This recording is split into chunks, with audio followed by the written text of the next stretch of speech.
Good evening everyone. अपनी पाठशाला GK GS with BP का स्वागत। आज अपन टॉपिक लेते हैं करंट जीके का पद्म विभूषण, पद्म भूषण और पद्म श्री। पद्म श्री ये टॉपिक आज अपन पढ़ते हैं, ठीक है। इससे पहले अपन बात भारत रत्न के बारे में। भारत रत्न के बारे में क्यों पढ़ रहे हैं? इसलिए पढ़ रहे हैं क्योंकि पद्म विभूषण भारत का दूसरा सबसे बड़ा पुरस्कार है। तो भारत का सर्वोच्च पुरस्कार कौन सा है? तो भारत का सर्वोच्च पुरस्कार है अपना भाई ये भारत रत्न। भारत रत्न भारत का सबसे बड़ा यानी सर्वोच्च पुरस्कार है। 2025 में घोषणा हुई थी 2024 के लिए। 2025 में घोषणा की थी 2024 के लिए, और 2025 की अभी तक कोई आधिकारिक घोषणा नहीं हुई है। अतः आपको अब ध्यान रखना है, जो ये सारे जो भारत रत्न मिले हुए हैं ये 2024 के हैं, 2025 के नहीं। 2024 की घोषणा 2025 में हुई थी। तो सबसे पहले देखो कर्पूरी ठाकुर, ठीक है। ये कर्पूरी ठाकुर पूर्व मुख्यमंत्री रह चुके हैं। लाल कृष्ण आडवाणी ये पूर्व उप प्रधानमंत्री रह चुके हैं। चौधरी चरण सिंह ये भी पूर्व प्रधानमंत्री रह चुके हैं। पीवी नरसिम्हा राव ये भी पूर्व प्रधानमंत्री रह चुके हैं। फिर बात करते हैं अपन एमएस स्वामीनाथन की। एमएस स्वामीनाथन है हरित क्रांति के जनक। अपन पढ़ते हैं हरित क्रांति के जनक कौन है? तो एमएस स्वामीनाथन। एमएसपी वगैरह में जो भी बात करते हैं एमएस स्वामीनाथन की रिपोर्ट के बारे में सारे अपने नेता या अपन भी बात करेंगे, तो भी इसमें एमएस स्वामीनाथन की रिपोर्ट के बारे में ही बात करेंगे, ठीक है। तो आप यदि अपन इसकी बात कर्पूरी ठाकुर की बात करें ना, तो कर्पूरी ठाकुर पूर्व मुख्यमंत्री थे। किसके थे? कौन से राज्य के थे? बिहार के। बिहार के पूर्व मुख्यमंत्री थे कर्पूरी ठाकुर। लाल कृष्ण आडवाणी ये उप प्रधानमंत्री थे, तो बीजेपी के अध्यक्ष भी रह चुके हैं, बीजेपी से संबंधित है। और चौधरी चरण सिंह पूर्व प्रधानमंत्री रह चुके हैं, उनको किसान नेता कहा जाता है। पीवी नरसिम्हा राव ये भी पूर्व प्रधानमंत्री। एमएस स्वामीनाथन ये हरित क्रांति के जनक, ठीक है। अब बात करते हैं पद्म पुरस्कार की, ठीक है। पद्म पुरस्कार की यदि अपन बात करेंगे तो सबसे पहले बात करते हैं पद्म विभूषण की। तो सबसे पहले पद्म विभूषण की बात करेंगे, जो भारत का दूसरा सबसे बड़ा नागरिक सम्मान या सर्वोच्च नागरिक पुरस्कार है। पहले तो ये थ्योरी पढ़ लेते हैं। थ्योरी में क्या है कि पद्म पुरस्कार देश के सर्वोच्च नागरिकों में से एक है, जिनकी स्थापना 1954 में। तो तीन श्रेणी कौन सी है? पद्म विभूषण, पद्म भूषण और पद्म श्री। ये कला के, सामाजिक कार्य और सार्वजनिक मामले और विज्ञान, इंजीनियरिंग और व्यापार, उद्योग, चिकित्सा, साहित्य, शिक्षा, खेल, सिविल सेवा आदि क्षेत्र में उत्कृष्ट कार्य करने में दिया जाता है। जो असाधारण काम करते हैं, जो बहुत ही उत्कृष्ट काम होते हैं, उनको पद्म विभूषण से सम्मानित किया जाता है। सरकार के द्वारा पद्म विभूषण से नामित किया जाता है। ऐसे काम जो सामाजिक क्षेत्र में ये बहुत ही उत्कृष्ट काम होते हैं, उनको पद्म भूषण से और पद्म श्री से भी नवाजा जाता है, ठीक है। अब 2026 वर्ष 2026 में इनकी घोषणा हुई थी। अब 2026 में कब हुई थी? 25 जनवरी 2026 को गणतंत्र दिवस की संध्या पर इनकी घोषणा हुई। टोटल 131 लोगों को सम्मानित किया गया, जिसमें 5 तो पद्म विभूषण है, 13 पद्म भूषण है और 113 पद्म श्री है। तो अब अपन पढ़ेंगे पद्म विभूषण और पद्म भूषण के बारे में, ठीक है। किस किस को मिला है, और इनमें से 131 व्यक्तियों में से 19 महिलाएं हैं। बहुत बड़ी बात है, बहुत ही बड़ी बात है। क्यों? देखो 19 महिलाओं को भी शामिल किया गया है, जिसमें एक महिला को पद्म विभूषण से नवाजा गया है, और उसके बारे में अपन पढ़ेंगे, जो एक वाद्य से संबंधित है, ठीक है। अपन आगे बात करते हैं कि 19 महिलाएं हो गई। अब एनआरआई और विदेशी लोग, एनआरआई जो अपन भारतीय मूल के तो हैं लेकिन किसी और देश की नागरिकता ले चुके हैं, उनको एनआरआई बोला जाता है। विदेशी हैं जो किसी और देश के हैं, ऐसे हैं 6 व्यक्ति जिनको दिया गया 16 मरणोपरांत, 16 जिनकी मृत्यु हो चुकी है, मृत्यु होने के बाद में उनको दिया गया मरणोपरांत, मरने के उपरांत दिया गया, ठीक है। पद्म विभूषण की बात करते हैं। पद्म विभूषण असाधारण और विशिष्ट सेवा के लिए दिया जाता है। भारत का दूसरा सबसे बड़ा नागरिक सम्मान है। 2026 में टोटल 5 लोगों को दिया गया। कितने लोगों को? टोटल 5 लोगों। बात करते हैं सनी देओल। नाम तो सभी ने सुना होगा, सनी देओल। अभी बॉर्डर 2 फिल्म आई, बॉर्डर भी, गदर 2, बॉर्डर 2, ये सारी सनी देओल की। और सनी देओल के पिताश्री कौन है? धर्मेंद्र सिंह देओल। ठीक है, मरणोपरांत इनको पद्म विभूषण दिया, कला से संबंधित दिया, और राज्य कौन सा है, महाराष्ट्र। ठीक है, भारतीय इनके बारे में जल्दी जल्दी पढ़ लेते हैं। भारतीय सिनेमा के दिग्गज अभिनेता जिन्हें ही मेन कहा जाता है, ही मेन, ऐसे आदमी को ही मेन कहा जाता है। 6 दशकों से, 6 दशक मतलब 1 दशक 10 साल, 6 दशक मतलब 60 साल, 60 साल से अधिक करियर में शोले, चुपके चुपके और सत्यकाम जैसी प्रतिष्ठित फिल्मों में अभिनय किया। इनके प्रमुख डायलॉग भी आपको अच्छे लगते हैं, सबको अच्छे लगते हैं। तो मैं तेरा खून पी जाऊंगा, और एक शोले फिल्म का डायलॉग है कि बसंती इन कुत्तों के सामने मत नाचना, ये इनके डायलॉग्स हैं। 24 नवंबर 2025, 89 ईयर्स ओल्ड, इनका देहांत हो गया था, और उन्हें 2012 में पद्म भूषण से नवाजा गया था। 1997 में film fair life time achievement award से भी सम्मानित किया गया था। ठीक है, ये तो हो गया कला का क्षेत्र में। अब बात आती है सार्वजनिक मामले में। बेटा देखो, अब जो ये चीजें पढ़ेंगे, इसमें एक चीज ध्यान रखना है, इसमें केरल राज्य जो है वो ज्यादा आएगा। ठीक है, केरल ज्यादा याद रखना, फिर कर्नाटक और एक महाराष्ट्र, ये भी आपको है। अब वी एस अच्युतानंद, ये इनको मरणोपरांत दिया गया है।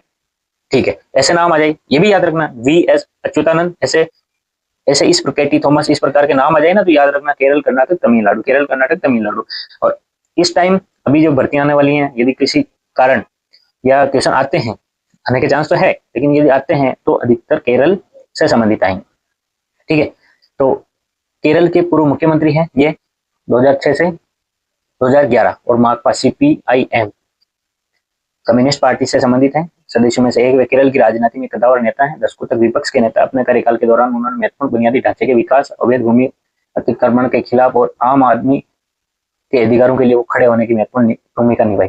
21 जुलाई 2025 को 101 वर्ष की आयु में उनका निधन हो गया है। ठीक है, ये है ऐसे अच्युतानंद, उनकी ये उपलब्धियां हैं। पद्म विभूषण से सम्मानित 2026 में। केटी थॉमस भारत के सर्वोच्च न्यायालय के पूर्व न्यायाधीश, सुप्रीम कोर्ट के जज। इनका कार्यकाल था 1996 से 2002।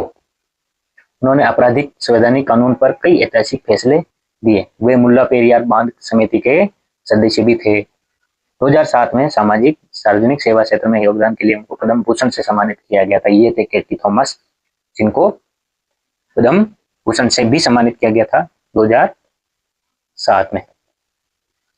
देखो, मेरा ये मानना है बेटा, देखो ये जो माकपा के CPIM के नेता हैं, कल परसों में एक राज्यसभा की एक भाषण सुन रहा था, उसमें एक नेता ने अपने दोनों कृत्रिम टांगे कुर्सी पर रख रखी थी, और वो बोल रहे थे कि CPIM के नेताओं के द्वारा बड़े बाजार में मेरी टांगे काट दी गई, मेरे परिवार में के साथ में। इस प्रकार फिर मुझे लगता है कि राजनीतिक लोगों को इस प्रकार के पुरस्कारों से दूर रखना ही चाहिए।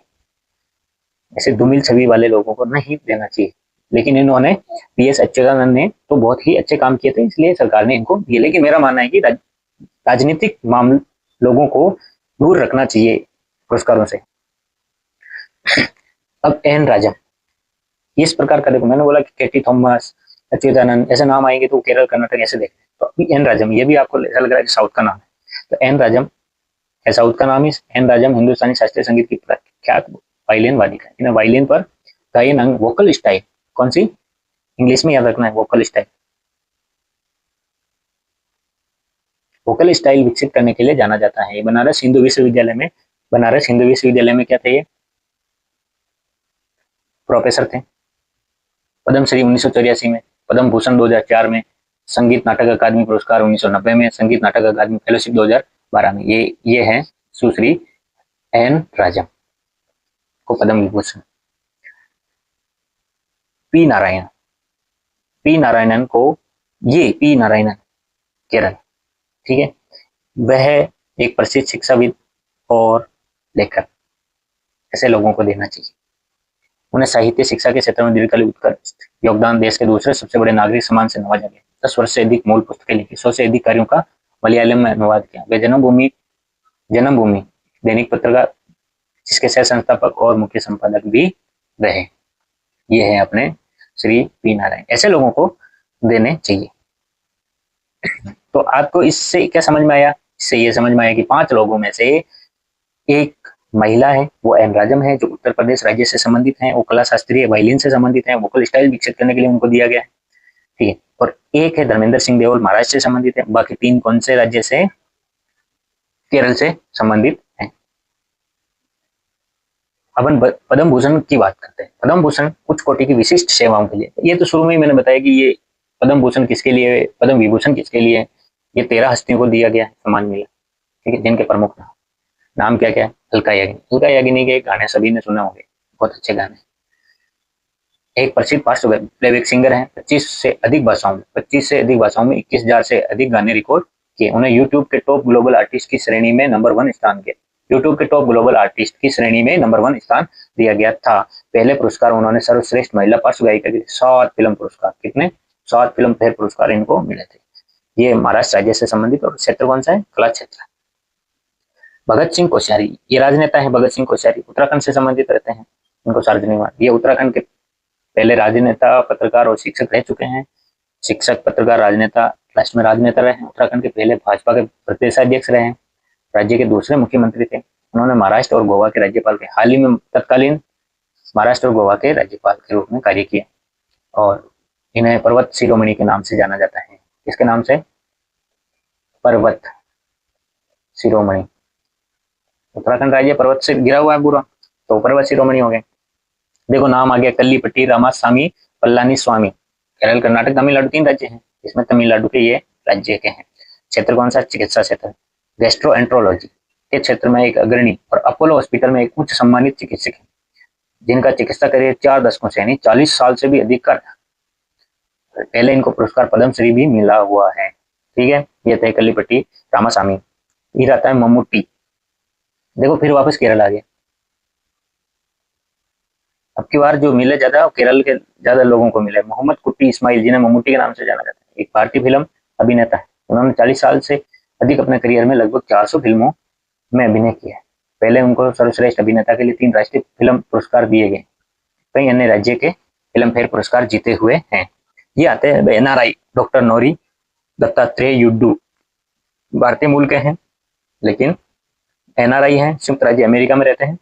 एक विश्व प्रसिद्ध विकिरण ऑन्कोलॉजिस्ट, कैंसर से संबंधित हैं, जिन्होंने कैंसर अनुसंधान, कैंसर रिसर्च सेंटर में उपचार के क्षेत्र में अभूतपूर्व काम किया।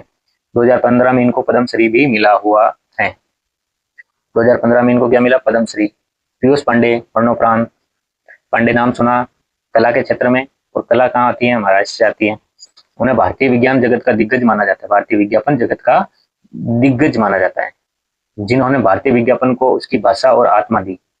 एडवर्टाइजमेंट आते हैं, उनके दिग्गज किसको माना जाता है? पीयूष पांडे। उद्योग को आकार देने में मदद की। पहले इनको पद्मश्री से सम्मानित किया जा चुका है। फिर आते हैं श्री SKM मेलाईनंदन। अब नाम क्या है? मेलाईनंदन। SKM बड़ा नाम है। केरल, कर्नाटक, तमिलनाडु, 3 राज्यों में से कोई एक राज्य आएगा। याद रखना आपका कौन सा है? तमिलनाडु। कौन से कार्य में? सामाजिक कार्य में। ये SKM ग्रुप के संस्थापक थे। SKM ग्रुप के संस्थापक, SKM ग्रुप ईरोड तमिलनाडु के रहने वाले। उन्होंने मुख्य रूप से, मेन तो इनका मुख्य रूप से जो आता है ग्रामीण विकास, शिक्षा और स्वास्थ्य से संबंधित आते हैं। उन्होंने SKM मेलाईनंदन चैरिटेबल ट्रस्ट के माध्यम से हजारों लोगों की मदद की। उन्होंने सत्यम मार्गम नामक एक आध्यात्मिक नैतिक आंदोलन की शुरुआत की, जिसका उद्देश्य लोगों को सही जीवन जीने और नैतिक मूल्यों को अपनाने के लिए प्रेरित करना था। ये श्री सत्वानंदी आर गणेश, कर्नाटक राज्य, क्षेत्र कौन सा? कला। वह एक सत्वाधनी स्मृति प्रदर्शन कला, जिसमें भारतीय ज्ञान प्रणाली पर 10,000 घंटे उन्होंने क्या? व्याख्यान दिए। एकल व्यक्ति यशगान। एकल व्यक्ति यशगान का मतलब होता है आपका, ये एक लोक नाट्य है, जैसे सिंगल अभिनव प्रदर्शन कलाओं की कल्पना। पहले के पुरस्कार 2003 में राष्ट्रपति द्वारा बद्रायण व्यास पुरस्कार 2000 बद्रायण व्यास पुरस्कार सत्वावधानी आर गणेश को मिला था। अकादमी पुरस्कार साहित्य 2021 में साहित्य अकादमी 1992 में कर्नाटक का सर्वोच्च राज्य पुरस्कार राज्योत्सव प्रशस्ति मिला। अब आते हैं, देखो ये आते हैं राजनीतिक। शिबू सोरेन जी। शिबू सोरेन जी झारखंड राज्य के मुख्यमंत्री रह चुके हैं। सार्वजनिक मामले मुख्यमंत्री, मरणोपरांत मिला, ये झारखंड के मुख्यमंत्री रह चुके हैं। इनको दिसोम गुरु के नाम से जाना जाता है, देश के शिक्षक। शिबू सोरेन झारखंड के पूर्व मुख्यमंत्री और एक महान हस्ती थे जिन्होंने जमीन की लड़ाई जल जंगल जमीन की लड़ाई लड़ी। पहले के पुरस्कार झारखंड में संघर्षों के योगदान के लिए जाना जाता है। श्री उद्योग कोटक, क्षेत्र कौन सा है? व्यापार उद्योग। राज्य कौन सा है? महाराष्ट्र। ऐसे याद रखना है। वे एक अनुभवी बैंकर उद्योगपति हैं जिन्हें वित्तीय क्षेत्र में असाधारण योगदान के लिए जाना जाता है। पहले के पुरस्कार कौन सा है? 2023 में IBLM लाइफ टाइम अचीवमेंट पुरस्कार से दिया गया है। मैं ये इतनी आपको थ्योरी इसलिए बता रहा हूँ बेटा क्योंकि अब एग्जाम का पैटर्न चेंज हो गया है। आपको लाइन देंगे, श्री उद्योग कोटक व्यापार और उद्योग के लिए इनको पद्म भूषण से नवाजा गया है।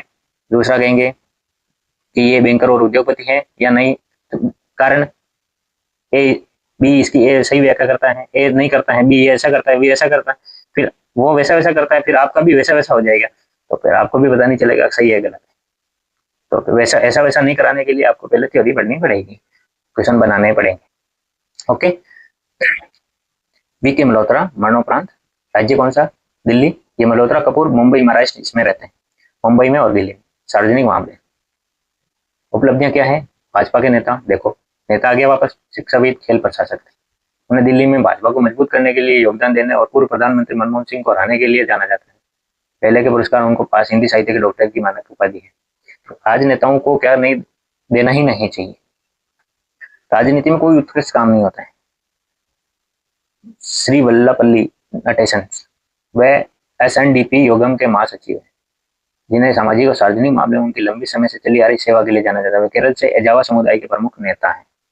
देखो ये केरल वापस आ गया बेटा, मुझे लगता है केरल में चुनाव है। श्री विजय अमृतराज, खेल, ये भी NRI से संबंधित है, संयुक्त राज्य अमेरिका। वे भारत के महान टेनिस खिलाड़ी में से एक जो 1973 में बंडल के क्वार्टर फाइनल में पहुंचे और अपने करियर के शिखर पर 16वीं रैंकिंग पर रहे। उन्होंने भारतीय टेनिस को वैश्विक मानचित्र पर स्थापित किया, 16 एकल खिताब जीते, डेविस कप के कप्तान रहे। पहले इनको क्या पुरस्कार? 83 में, 1983 में इनको पद्मश्री से नवाजा गया। 2021 में अंतर्राष्ट्रीय टेनिस महासंघ द्वारा गोल्डन अचीवमेंट अवार्ड भी दिया गया। तो ये थे अपने पद्म विभूषण। पद्म विभूषण कितने हैं? 5। पद्म भूषण कितने हैं? 13। पद्म विभूषण में एक महिला और पद्म भूषण में कोई महिला नहीं, एक महिला, इसमें भी एक महिला। यूपी से संबंधित है। ये अलका याग्निक, ये महाराष्ट्र से संबंधित है। ये अपन ने पढ़े, ठीक है। अब नेक्स्ट वीडियो में अपन और जो पुरस्कार हैं उनके बारे में और खेल से संबंधित पढ़ेंगे। और देखने के लिए धन्यवाद, थैंक यू, जयराम जी की, बाय बाय।